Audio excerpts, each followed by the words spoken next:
This video is in association with पे nearby. पे nearby app के जरिए एरिया के बैंकर बने। पे नियरबाय ऐप से जुड़कर आप अपनी इस दुकान को कैश विड्रॉवल पॉइंट बनाइए, हर विड्रॉवल पर कमीशन कमाइए।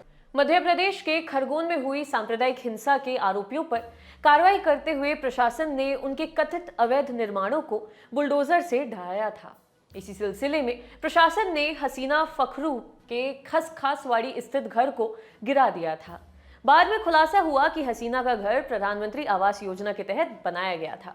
इसे लेकर खरगोन प्रशासन और मध्य प्रदेश सरकार की काफी किरकिरी भी हुई थी।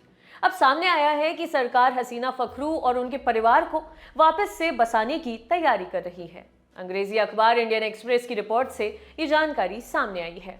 इससे पहले 13 अप्रैल को खरगोन के खसखासवाड़ी में प्रशासन ने 12 घरों को गिराया था। प्रशासन ने कहा था कि गिराए गए घर खरगोन सांप्रदायिक हिंसा के आरोपियों के अवैध निर्माण थे। एक दिन पहले ही यानी कि 12 अप्रैल को रामनवमी के अवसर पर इलाके में सांप्रदायिक हिंसा हुई थी।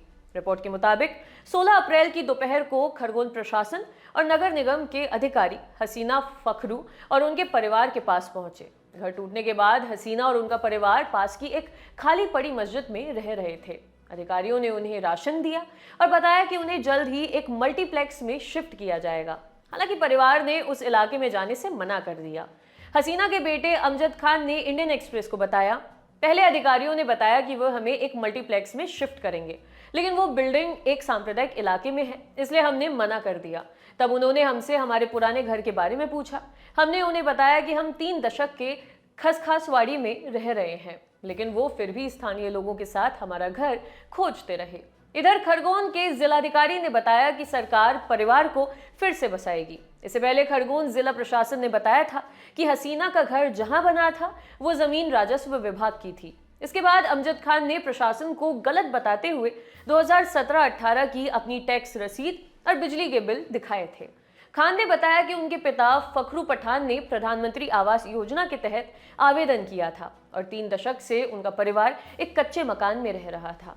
परिवार ने मीडिया को बताया कि अमजद के पिता फखरू पठान का साल 2020 में निधन हो गया था, जिसके बाद उनकी पत्नी प्रधानमंत्री आवास योजना की लाभार्थी बन गई थी। योजना के तहत पहली किश्त के 1 लाख रुपए अक्टूबर 2020 में हसीना के बैंक अकाउंट में आए थे। 1 लाख रुपए की दूसरी किश्त मार्च 2021 में मिली। 50,000 रुपए की तीसरी किश्त अप्रैल 2022 में, और परिवार ने बताया कि घर बनाने के लिए उन्होंने अपनी बचत के 1 लाख रुपए भी खर्च किए थे। घर बनने के तुरंत बाद हसीना फखरू के पास खरगोन के तहसीलदार का एक नोटिस भी आया था, जिसमें कहा गया था कि घर जिस प्लॉट पर बना है वो सरकार का है। तहसीलदार ने हसीना से जवाब मांगा। जवाब में हसीना की तरफ से प्रधानमंत्री आवास योजना के तहत घर बनने की बात कही गई। रिपोर्ट के मुताबिक इस बीच हसीना के बेटे को नगर निगम की तरफ से फोन आया, जिसमें कहा गया कि वो मुख्यमंत्री शिवराज सिंह चौहान की तरफ से जारी किया गया वो सर्टिफिकेट ले जाएं, जिसमें उनके परिवार को पीएम आवास योजना के तहत घर बनने के लिए बधाई दी गई है। हसीना के परिवार को तहसीलदार की तरफ से 7 अप्रैल 2022 को नोटिस दिया गया था, जबकि पीएम आवास योजना के तहत तीसरी किश्त 4 अप्रैल को आई थी। तहसीलदार की तरफ से 3 दिन में जवाब देने के लिए कहा गया था। इस बीच सांप्रदायिक हिंसा की वजह से इलाके में कर्फ्यू लग गया और इसी बीच प्रशासन ने घर को गिरा दिया। आपके लिए खबर लिखी थी हमारे साथी मुरारी ने। मैं हूं हर्षदा। देखते रहिए दी लल्लन टॉप। शुक्रिया।